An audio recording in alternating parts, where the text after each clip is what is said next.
Salam Budi Luhur, selamat pagi, selamat siang, atau selamat malam buat teman-teman yang berada di daerah dari Sabang sampai Merauke.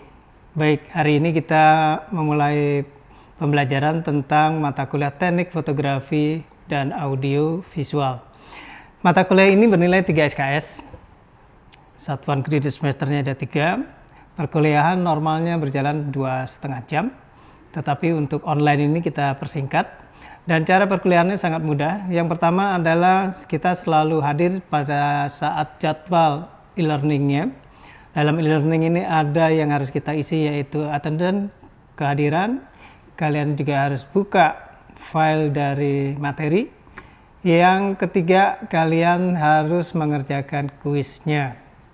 Yang keempat, mata kuliah ini adalah mata kuliah praktek, berarti tidak akan lepas dari tugas. 4 ini harus kalian kerjakan. Salah satu tidak dikerjakan akan berpengaruh pada penilaian. Attendance, kehadiran kalian, itu wajib diisi. Kemudian materi bukan hanya dipelototin, tapi juga materi itu di-download kemudian dibaca. Oke. Yang ketiga, kuis. Kuis ini fungsinya adalah mengecek apakah kalian paham atau sejauh mana pemahaman kalian terhadap materi yang diberikan. Yang keempat adalah mengerjakan tugas. Tugas ini harus dikerjakan dalam bentuk praktek, jadi bukan teori. Berbeda dengan kuis, kuis tadi pemahaman kalian terhadap materi yang diberikan oleh dosen. Kemudian untuk tugas adalah bagaimana kalian mengaplikasikan tugas-tugas ini menjadi sebuah karya sesuai dengan topik yang diberikan. Baik. Tidak perlu khawatir bahwa kalian akan sulit mengikuti mata kuliah ini. Mata kuliah ini sudah dirancang sedemikian rupa sehingga memudahkan kita semua untuk mengerjakan. Di depan saya berdeser bagaimana alat kamera macam-macam. Kalian mau pakai yang mana nanti kita bahas sendiri, gitu ya. Kemudian lanjut, setelah itu kita akan bicara hari ini adalah tentang sejarah fotografi dulu. Kalau kita tidak tahu sejarah fotografi, maka kita tidak akan paham cara kerja dari fotografi ini. Paling dasar, fotografi ini berasal dari bahasa Yunani, photos dan graphos, yang artinya melukis menggunakan cahaya. Melukis menggunakan cahaya.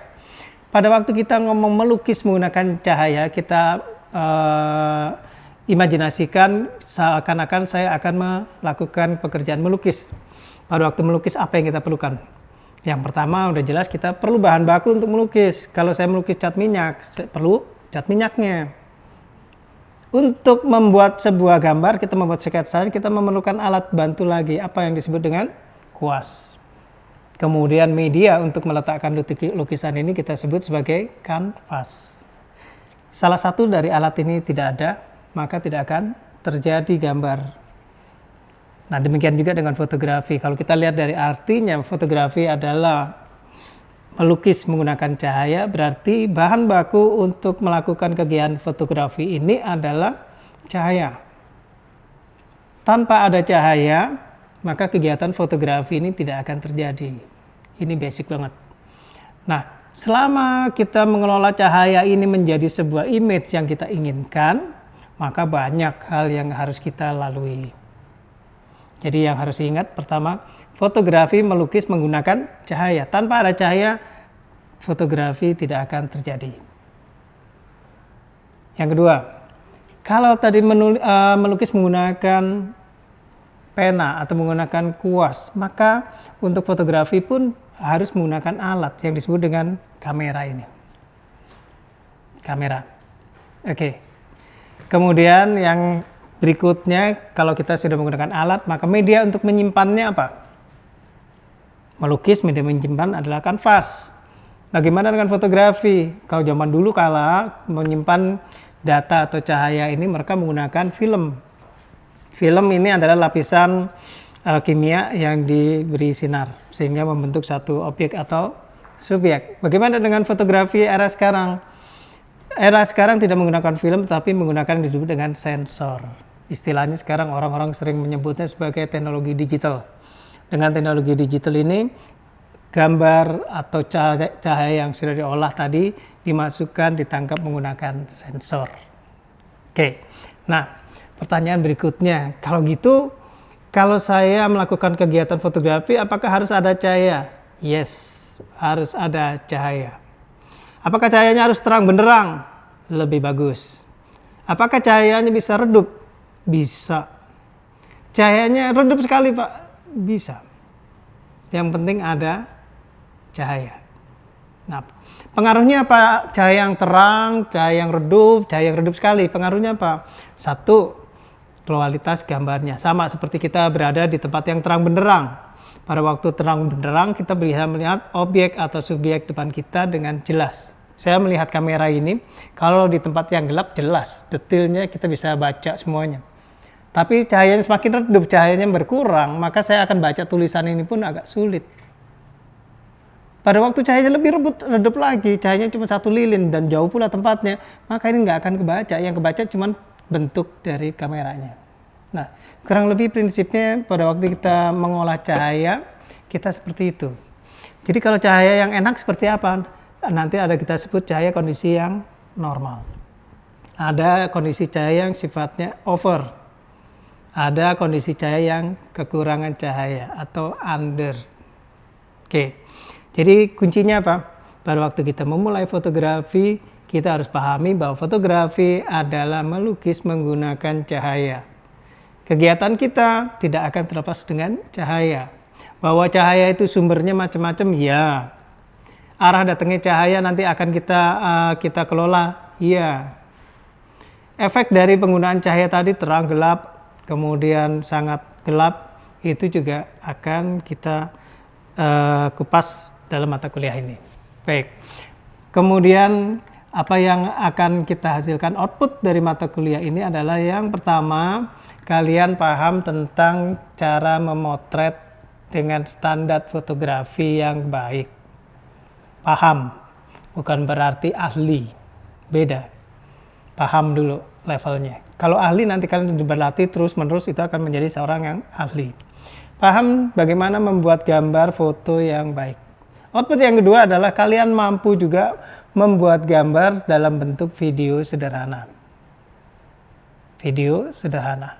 Jadi outputnya nanti kalian akan kuliah sampai pertengahan semester yang disebut dengan ujian tengah semester. Itu bahan bakunya adalah materi tentang fotografi. Kemudian setelah lewat dari UTS, kalian akan menempuh pertemuan sampai ke UAS, ujian akhir semester. Di sana kita akan membahas tentang videonya. Outputnya, ujian akhirnya adalah kalian membuat sebuah video singkat. Sebuah video singkat, sederhana. Bukan video yang terlalu rumit. Untuk output UTS-nya bagaimana? Kalian mampu membuat gambar foto yang diminta. Standar. Oke, sampai sini mungkin kalian berpikir-pikir, saya dalam melakukan perkuliahan ini, apakah membutuhkan peralatan semua selengkap seperti ini? Tidak. Jadi kalian tidak khawatir, jangan khawatir. Dengan peralatan yang ada, bahkan dengan kamera yang kalian punya seperti kamera SLR ini, DSLR, kamera mirrorless, ini kamera HP sekalipun, kita bisa mengerjakan tugas-tugas yang saya berikan. Bahwa pemahaman kita tentang basic fotografi akan diberikan, ya, tetapi fokusnya bukan ke sana, fokusnya adalah outputnya dalam bentuk karya. Itu yang akan menjadi topik bahasan kita selama 1 semester ini. Oke, bagaimana kalau saya tidak mengerjakan tugas? Ya, nilainya kosong. Tugas itu kalau untuk mata kuliah praktek seperti saya, setiap pertemuan ada kuis untuk mengetahui seberapa kalian paham tentang materi yang ditayangkan. Kemudian ada tugas yang harus dikerjakan adalah hasil karya kalian. Apakah kalian mampu menghasilkan sebuah karya? Tugas wajib. Oke. Kemudian kalian wajib ikut ujian tengah semester. Ujian tengah semester di kelas saya ini tidak ada dalam bentuk teori. Semuanya dalam bentuk praktek. Hasil outputnya hasil praktek. Bagaimana dengan UAS-nya? Sama. Karya. Kalau UTS karyanya dalam bentuk foto, maka dalam UAS karyanya dalam bentuk video. Panjang videonya? Enggak. Paling panjang 5 menit. 3 menit jadi. Oke. Tidak ada yang sulit, Tidak ada. Sepanjang kalian mengikuti, kemudian rajin mengerjakan kuis, rajin mengerjakan tugas, semuanya tidak perlu dihafalkan, dipahami. Jadi lebih penting adalah paham daripada hafal. Kalau kalian paham, kalian mengerjakannya lebih mudah. Seperti teman-teman yang lain misalnya, begitu pegang kamera ini, kalian sudah tahu mana tombol untuk nyalain, mana tombol untuk matiin, bagaimana saya menghidupkan kamera, bagaimana saya meng-create kamera ini, menggunakan kamera ini menghasilkan hasil yang maksimal. Itu otomatis berjalan. Jadi nggak usah ribet pakai teori. Oke. Sampai di sini mungkin saya akan tambahkan sedikit bagaimana sejarah fotografi itu bermula. Yang pertama, dari asal katanya fotos dan gropos, berarti kalau kita melakukan fotografi harus selalu ada cahaya. Kemudian perkembangan kamera dari awal kamera yang disebut dengan kamera obscura atau kamera lubang jarum. Kalian nanti lihat di materi yang saya bagikan. Ada 2 materi yang saya bagikan, nanti adalah materi yang bentuknya adalah RPS, rencana pembelajaran, atau panduan pembelajaran dari kampus. Yang kedua saya akan share lagi adalah PowerPoint, inti dari pembelajaran yang saya berikan. Dari sana kalian bisa baca secara umum, bukunya adalah materi yang dari kampus, standarnya. Untuk lebih memahami itu lebih singkat lagi menggunakan PowerPoint yang saya juga akan bagikan. 2 ini dibaca, kemudian pada waktu kita Google Meet ketemu, kalian bisa tanyakan. Supaya bisa dapat jawaban yang jelas. Jadi nggak cuma baca. Setiap orang membaca akan menginterpretasikan yang berbeda. Tapi kalau kita dengan panduan, kita bertanya, kemudian saya jawab, mudah-mudahan itu bisa membantu kerja kita. Oke. Pertama, kamera dulu zaman pertama adalah disebut kamera obscura, kalian baca materinya. Di sana ada sebuah bilik yang tertutup, kemudian ada lubang kecil yang memasukkan cahaya dari luar. Orang itu masuk ke dalam bilik itu, kemudian melihat cahaya yang dipantulkan di dinding zaman itu. Nah, kemudian berkembang lagi kamera itu, ini disebut kamera obscura. Kalau di Cina sudah ada ilmuwan Cina yang disebut si Moti atau Modi, dia juga seperti itu. Kemudian di Arab Timur Tengah ada Ibnu Al-Haytham yang juga melakukan hal yang sama. Jadi ada 3 sumber yang mengatakan kamera obscura ini penemunya siapa, tapi siapapun penemunya, intinya adalah tetap mengelola cahaya. Oke, lanjut. Kamera obscura dulu bentuknya besar-besar sekali. Kemudian orang melihat seperti kamera obscura, diperkecil bentuknya menjadi kamera-kamera semacam ini. Jadi orang melihat objeknya, dia cuma bisa melihat, tapi tidak bisa merekam. Berkembang, ditemukan pita seluloid, kemudian pita seluloid itu menjadi bisa merekam gambarnya. Gambarnya direkam, kemudian diolah. Kalau istilah orang-orang zaman dulu disebutnya dicuci filmnya, kemudian dicetak. Dicuci karena filmnya menggunakan film negatif, yang kemudian kemudian dicetak menjadi film positif, di print. Kenapa disebut film negatif? Karena berkebalikan. Warna yang cerah kelihatan hitam, warna yang gelap kelihatan cerah di film itu, negatif. Untuk kembali menjadi positif dicetak, maka membutuhkan proses cuci cetak yang melibatkan semuanya adalah menggunakan cairan-cairan kimia. Zaman sekarang sudah tidak jarang orang yang mencetak film karena kita sudah di era digital. Jadi sekarang semuanya serba digital, tidak menggunakan lagi bahan-bahan kimia. Jadi keunggulannya di era digital ini adalah kita tidak terlibat dengan bahan-bahan kimia.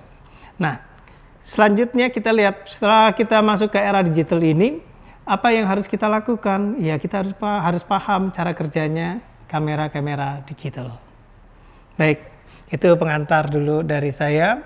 Kita nanti bisa bertemu pada waktu Google Meet, kemudian kita bahas materi ini. Terima kasih semuanya. Salam budi luhur.